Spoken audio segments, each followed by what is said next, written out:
তো hey guys, welcome to my YouTube channel. তোমরা দেখছো ব্লগ। তো আজকে আমি যাচ্ছি 27,000 টাকা আমি সাইকেল কিনতে, এবং সেই সাইকেল নিয়ে আমি যাবো আগামী দিনে কেদারনাথ। চলো আজকে বেরিয়ে পড়লাম। আমার এটাকে আমি ছাড়ছি না, এটা আমার সঙ্গেই থাকবে, এবং তার পাশে আজকে যে সাইকেলটা কিনবো সেটাও আমার আগামী দিনের সঙ্গী হতে যাচ্ছি। তো আজকে আমি যাবো এখন কোচবিহারে, অনেকটা দেরি হয়ে গেছে। তো চলো আপাতত যাই বাস স্ট্যান্ডে। প্রত্যেকদিন লেট করে যাই আমি, প্রচুর এখন অলস হয়ে গেছি বাড়িতে থাকতে, তার জন্য এই আর কি যাচ্ছি।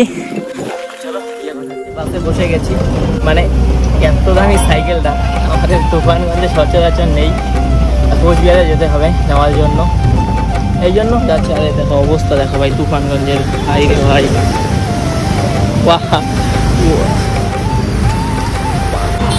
সমুদ্র সৈকত হয়ে গেছে ভাই তুফানগঞ্জ আমাদের। তারিখটা ছিল 20 জুন, এবং আমি আমার সাইকেল নেওয়ার জন্য বেরিয়ে পড়ি বাড়ি থেকে কোচবিহারের উদ্দেশ্যে। এবং কোচবিহার পৌঁছে আমি দেরি না করে টোটোতে চড়ে সোজা রওনা দেই আমার সেই গন্তব্যের দিকে, যেখান থেকে আমি আজকে সাইকেলটা আনতে যাচ্ছি। তো এই দিনটা আমার কাছে খুবই স্পেশাল একটা দিন ছিল। আমি বিগত কয়েকটা ব্লগ বানিয়েছিলাম এক্সট্রা, কিন্তু এই ব্লগে তোমরা দেখতে পারবে আমার একসঙ্গে দুটি স্বপ্ন পূরণ, এবং সেগুলোকে আমি কিভাবে করেছি সেটাও তোমাদের পরে জানাবো। আপাতত চলো আগে সাইকেলটা নিয়ে চলে আসি। সাইকেল নিয়ে বেরিয়ে এলাম। এই দেখো, এটা আমার স্বপ্নের সাইকেল ছিল। আর এই তো আমাদের বাড়ি যাওয়ার রাস্তা।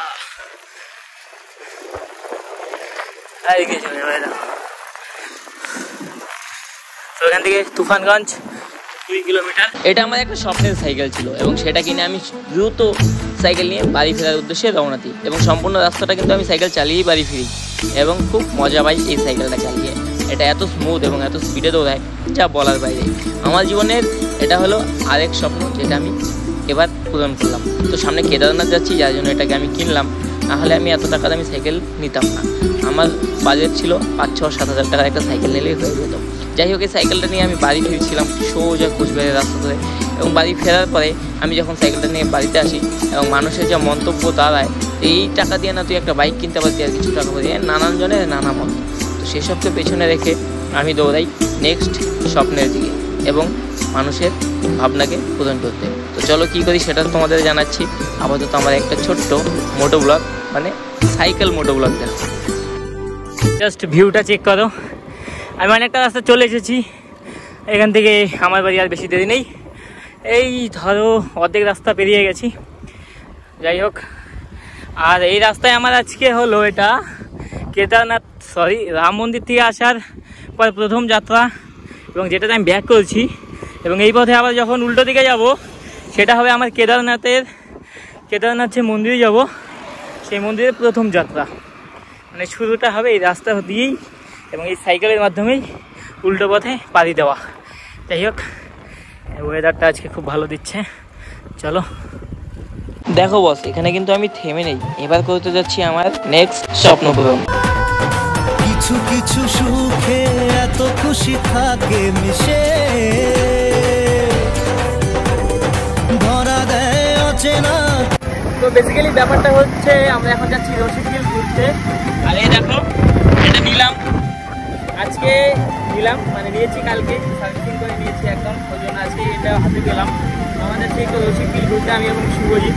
সাইকেলটা কেনার পর অনেকে বলছিল যে এত টাকা দামি সাইকেল, প্রায় 3 টাকা বললে একটা বাইক পেয়ে যেতি। এই কথা শুনতে শুনতে কান পচে গেছিলো বলেই কিছু টাকা জুড়ে আমি সাইকেলের থেকে কিছু টাকা যদি একটা সেকেন্ড হ্যান্ড বাইক নিলাম, আর এটা আমার সেই বাইক। দেখো আমি যেই সব জিনিস কিনি বা আমার স্বপ্নগুলোকে আমি পূরণ করি, বেশিরভাগ চেষ্টা করি নিজের টাকায় করার, এবং সেখানে বেশিরভাগ থাকে আমার স্কলারশিপ বা নিজের পরিশ্রম করা টাকা। ক্যামেরার কাজ করি এবং বিভিন্ন রকমের দোকানে থাকি, সেসব টুকটাক জমিয়ে কিনি। এবং তারপর যদি কোনো রাস্তা থাকে, সেটা হলো ইএমআই বা কিস্তি। তাছাড়া কখনো বাড়ির কারোর মাথায় বেল ফাটিয়ে বা কোনো কিছুতে ক্ষতি করে বা কোনো কিছু জিনিসের ক্ষতি করে আমি জীবনে কোনো কিছু কিনিনি বা কিনছি না বা কিনবও না। তো এই ছিল আমার দুটো জিনিস কেনা, এই দুটো জিনিস কিনে আমি খুব খুশি। তো এই বছর আমার একবার দুটো স্বপ্ন পূরণ হলো, তো আমি খুব খুশি, এবং আগামী দিনে আমি কেদারনাথ যাচ্ছি। তোমরা সকলে আশীর্বাদ করো। আর চলো এই ভিডিওটা কন্টিনিউ দেখতে থাকো, আশা করছি খুব ভালো লাগবে। আর শেষে একটা লাইক, কমেন্ট, শেয়ার, সাবস্ক্রাইব করে দিও। না তবুও সেরকম নেই, হাতি নেই এই জায়গাটায়, কিন্তু ছোট ছোট অনেক বন্য প্রাণী এখানে বসবাস করে। তো এই তো আমরা চলে এসেছি এরকম লোকেশনে, অনেকদিন বাদে ব্লগ করছি। যাই হোক, আর এই হলো আমাদের এই জায়গাটা খুব সুন্দর এবং শান্তিপূর্ণ একটা জায়গা। চারিদিকে একদম গাছপালার মাঝখানে এখানে একটা এরকম জায়গা আছে, এখানে শিব পূজার দিন প্রচণ্ড মাত্রায় ভিড় হয় এবং যা বলার বাইরে। আজকে হয়তো লোকজন পুজো টুজো দেয়নি। এখন আমাদের এখানে একটু ফটো উঠবো, দিয়ে তারপর এখান থেকে যাবো। এই জায়গাটাই হলো বোচামারি, মানে ওখান দিয়ে সামনে একটা গেট আছে, ভিতরে যেতে হবে। এই ভিতরটা হলো বোচামারি ফরেস্ট, বোচামারি বা রসিকবিল একই জায়গা। তো সেই জায়গায় অনেক বাঘ আছে, তারপরে সাপ, কুমির মানে ওটা কুমির ওটা যেন কী করে আরেকটা নাম আছে, আর যাই হোক অনেক কিছু আছে, বন্য প্রাণী অনেক কিছু, সাপ টাপ অনেক কিছু, বাঘ অনেক কিছু। তো সেটা দেখতে যাবো। আর ও নাকি দেখে না, দেখে ওকে নিয়ে যাবো। তো চলো আপাতত এখানে একটা ফটো উঠে দিয়ে তারপর ওখানে গিয়ে কথা হচ্ছে নাকি বন্ধু। আমি গতবার একটা হরিণ খেয়েছি। কে? হরিণ ছিল। হরিণ? হ্যাঁ, হরিণ তো এই সামনে, হরিণ অনেক আছে প্রচুর, মানে ভাবনা করে। হরিণ আর বানর এই জায়গায়, বানর তো একদম চারিদিকে আছে, আর হরিণ ওখানে ভিতরে প্রচুর। আর বাঘ আছে 4টা। আমরা আজকে ওইটা দেখাবো না, তোমাদের এর আগে দেখাচ্ছিলাম রসিকবিলের ব্লগ। তো এখন চলো, এই আমার গাড়ি দেখো কেমন হচ্ছে বলো। আজ